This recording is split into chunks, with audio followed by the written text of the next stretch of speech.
J'ai vu l'enfer dans la Bible. Bien-aimés dans le Seigneur, aujourd'hui le Saint-Esprit nous a mis au cœur pour vous parler d'un sujet édifiant. Notre sujet s'intitule « L'enfer est une réalité ». Pourquoi, bien-aimés dans le Seigneur, nous vous parlons de ce sujet?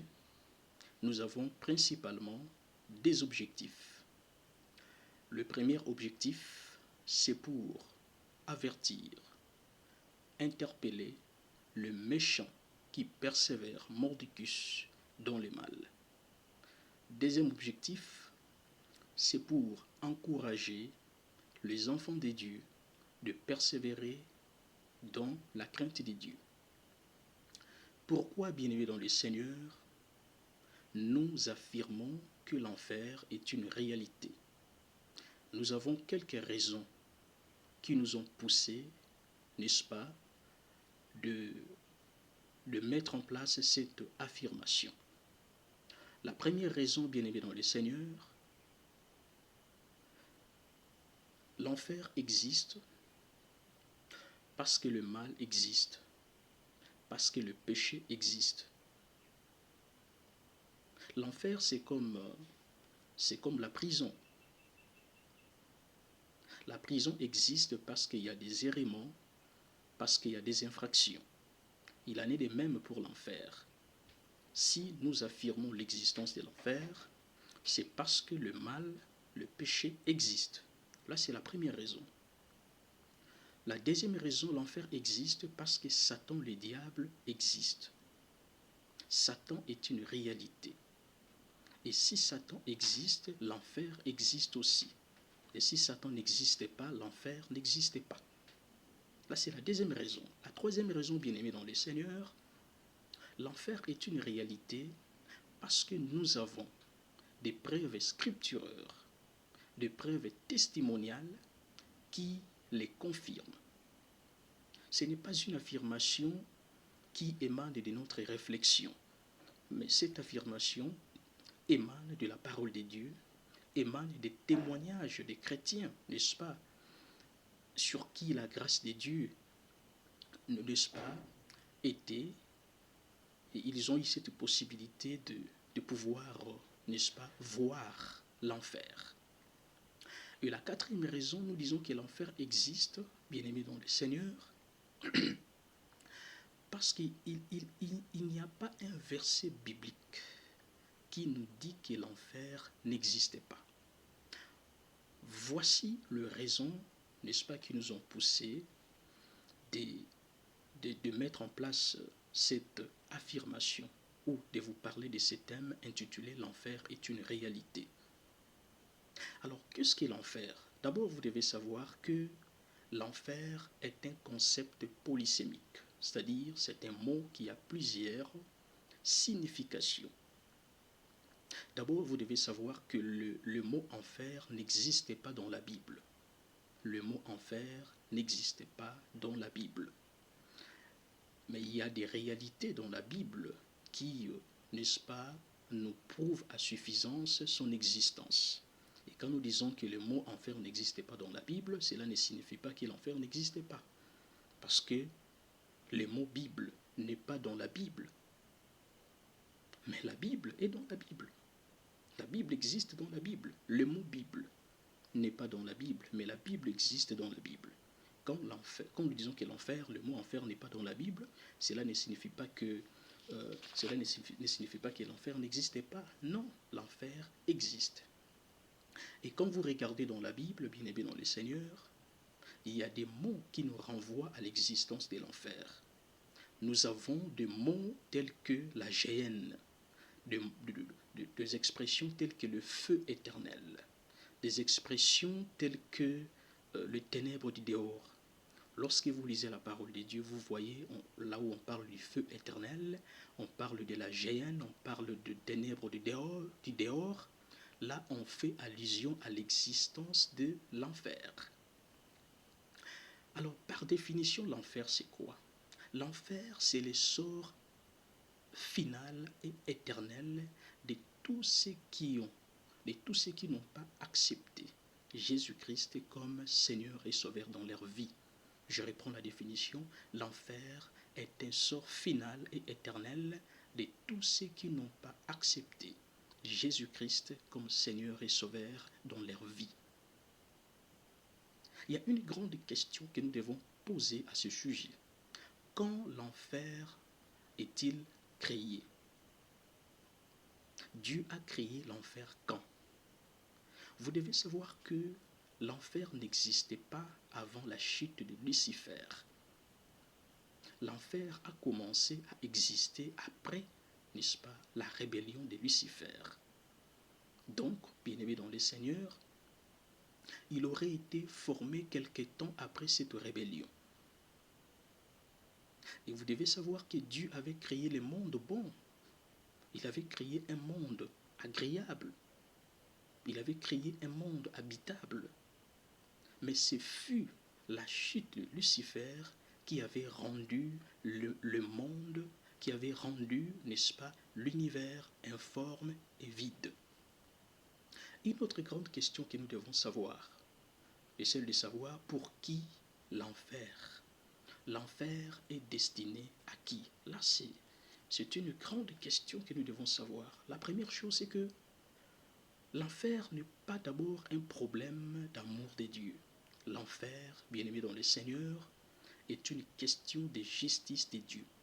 Si vous lisez dans la Bible, dans Psaume chapitre 7, verset 12, la Bible dit ceci, Dieu est un juste juge. C'est-à-dire, Dieu n'est pas comparable à nos juges, parce que nos juges jettent même des innocents dans des prisons. Mais Dieu ne peut pas, n'est-ce pas, jeter un innocent en enfer. Raison pour laquelle je dis souvent la différence entre nos prisons et l'enfer, c'est que dans nos prisons, nous trouvons des innocents. Mais en enfer, on ne verra pas des innocents. C'est ça la grande différence. Donc Dieu est un juste juge, ça veut tout simplement dire, il ne jettera jamais des innocents en enfer. Comme, n'est-ce pas, comme à nos prisons. Si vous allez dans nos prisons sont pleines d'innocents. Mais en enfer, vous n'y trouverez aucun innocent. Bien aimé, si nous comparons l'enfer à nos prisons, ça veut tout simplement dire que tout le monde peut éviter l'enfer comme on évite la prison. Alors, nous avons, bien aimé, 3 catégories de personnes qui iront en enfer. La première catégorie, c'est d'abord ce qu'on appelle la trinité satanique. C'est-à-dire, le premier candidat qui seront jetés en enfer, c'est d'abord Satan, les dragons. Nous avons l'antichrist et nous avons le faux prophète. C'est la première catégorie, le premier candidat qui iront en enfer. La deuxième catégorie de personnes qui iront en enfer, bien évidemment les seigneurs, nous avons tous ceux qui ont refusé catégoriquement la parole du salut. Bien aimé, quand vous refusez la parole du salut, prêcher dans des radios, prêcher dans des étrages lucarnes, c'est-à-dire dans des télévisions, prêcher à travers tous les moyens de communication, vous devez savoir que votre destination sera l'enfer ou le feu éternel. La troisième catégorie de personnes, ce sont, n'est-ce pas, ceux qui ont écouté la parole de Dieu, mais qui ne se sont pas repentis, qui ne se sont pas convertis. Vous serez étonnés ces jours-là de voir certains pasteurs, certains évangélistes, certains chrétiens, n'est-ce pas, pleurer dans l'enfer. Pourquoi? Parce qu'ils avaient écouté la parole de Dieu, mais ils ne s'étaient pas repentis, ils ne s'étaient pas convertis. Là, c'est une réalité que vous devez savoir. Raison pour laquelle, quelque part, la Bible dit, il y aura des gens qui vont commencer à pleurer en disant qu'on avait fait des miracles en ton nom, on avait guéri le malade, on avait prêché en ton nom. Jésus va leur répondre, je ne vous ai jamais connu, vous qui commettez l'iniquité. C'est-à-dire, prêcher la parole de Dieu, faire des miracles, ça ne suffit pas. Ça ne suffit pas. Au-delà de cela, vous devez ajouter, n'est-ce pas, la crainte de Dieu. Pourquoi? Parce que l'enfer L'enfer est une réalité. Donc, depuis la création, bien-aimé dans le Seigneur, l'enfer n'a encore reçu aucun candidat. Pourquoi nous le disons? Parce que le jugement dernier n'a pas encore eu lieu. Raison pour laquelle au début on avait dit l'enfer c'est un sort final et éternel. Il ne va intervenir qu'après le jugement dernier. Notre premier verset biblique, c'est dans Luc chapitre 16, versets 19 à 30. Dans ces versets bibliques, la Bible nous retrace une parabole que vous connaissez très bien. Il s'agit des pauvres Lazare et, n'est-ce pas, le mauvais riche. Cette parabole ou cette histoire est sortie de la bouche de Jésus-Christ lui-même. Et cette histoire nous révèle quelques secrets, quelques vérités sur l'au-delà. Des vérités que nous ignorons souvent. Mais je ne vais pas entrer dans les détails de cette histoire parce que c'est une histoire que vous connaissez. Mais cette histoire qui nous enseigne quelques vérités que nous devons savoir.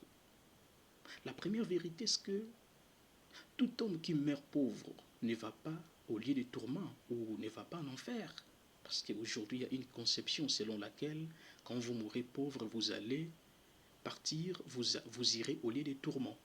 Vous allez en enfer. Non, c'est faux. Ici, Jésus-Christ nous a prouvé, n'est-ce pas, que quand vous mourrez pauvre, la destination n'est pas seulement le lieu des tourments ou l'enfer. Non. Deuxième vérité, c'est que tout n'est-ce pas, Dieu ne donne jamais à quelqu'un quelque chose pour lui-même. Si Dieu te donne un billet, ce n'est pas vous, c'est à l'autre. Et si vous regardez tout autour de vous, vous allez trouver, n'est-ce pas, des pauvres Lazare. Parce que souvenez-vous, dans cette histoire, le riche mangeait, n'est-ce pas, il était dans l'aisance, dans la jouissance, pendant que les pauvres qui n'étaient pas loin de lui mangeaient des miettes qui tombaient sur sa table avec les chiens. Donc quand Dieu vous donne quelque chose, ce n'est pas pour vous-même, c'est pour l'autre. Même s'il vous donne un billet, ce n'est pas à vous, c'est pour l'autre. Et aujourd'hui, il y a une confusion dans des appellations, dans certains témoignages. Vous allez voir quelqu'un dire que je vis l'enfer, je vis l'enfer dans une vision, dans un songe, ou quelqu'un qui a goûté la mort, il vient vous donner des témoignages que je vis l'enfer. Moi, je pense qu'il y a une confusion des termes. Il y a une confusion des termes. Si vous voyez quelqu'un vous dire que je vis telle personne en enfer, c'est une confusion, c'est une aberration, parce que jusqu'à ce jour, l'enfer n'a aucun candidat. Il serait mieux de dire je vis telle personne dans le lieu de tourment, au lieu de dire que je vis telle personne dans l'enfer. Alors, bien-aimés dans le Seigneur, c'est cette histoire ou cette parabole des pauvres riches et des pauvres Lazare et des mauvais riches nous révèle quelques vérités. Et parmi ces vérités, nous avons découvert à l'intérieur que l'au-delà ou le séjour des morts est subdivisé en 3 compartiments. Le premier compartiment, c'est ce qu'on appelle le lieu de repos ou le sein d'Abraham. Le deuxième compartiment, c'est le lieu de tourment. Le troisième compartiment, c'est l'abîme. L'abîme, c'est les lieux où vont. C'est un endroit provisoire, allais-je dire, ou un lieu de détention provisoire où les démons et les anges déchus vont. C'est-à-dire, quand un démon meurt, il ne va pas dans le lieu de tourment, il va plutôt dans l'abîme. Vous allez les trouver dans Jude chapitre 1, verset 6, et vous allez également les trouver dans le livre des Proverbes chapitre 15, verset 11. Mais la destination des chrétiens a changé après la résurrection de Jésus-Christ. C'est-à-dire, quand un chrétien aujourd'hui meurt, il ne va pas dans le lieu de repos, il ne descend pas dans le séjour des morts, il va directement au paradis. Souvenez-vous de la conversion de ces voleurs sur la croix. Quand il a reconnu ses péchés, Jésus lui a dit, aujourd'hui tu seras avec moi au paradis. C'est-à-dire quand quelqu'un meurt, aujourd'hui, une personne, c'est-à-dire quelqu'un qui est chrétien meurt aujourd'hui, il ne va pas, il ne descend pas dans le séjour des morts, il va directement dans le paradis. Alors les 3 jours que Jésus-Christ avait fait, n'est-ce pas, dans le ventre de la terre, c'était pour libérer les saints de l'Ancien Testament. Quand vous lisez la Bible, vous allez voir quand Jésus-Christ était ressuscité, il y avait des personnes, des saints qui étaient ressuscités avec lui. Donc, la première mission de sa descente dans le ventre de la terre, c'était pour libérer les saints. Deuxièmement, c'était pour proclamer sa victoire aux anges déchus. Troisièmement, c'était pour confirmer le message de Noé. Et quatrièmement, c'était pour confirmer à Corée et ses complices que seul Moïse était, n'est-ce pas, son roi. Donc, bien aimés dans le Seigneur, quand nous lisons cette histoire des pauvres Lazare et les mauvais riches, nous comprenons que la compassion de Dieu, c'est pour les vivants et non pour les morts. N'attendez pas quelqu'un de ressuscité pour venir vous prêcher la parole de Dieu. Dieu a mis à notre disposition des serviteurs, des servantes de Dieu que nous devons écouter. Mais hélas, aujourd'hui, nous méprisons les serviteurs de Dieu.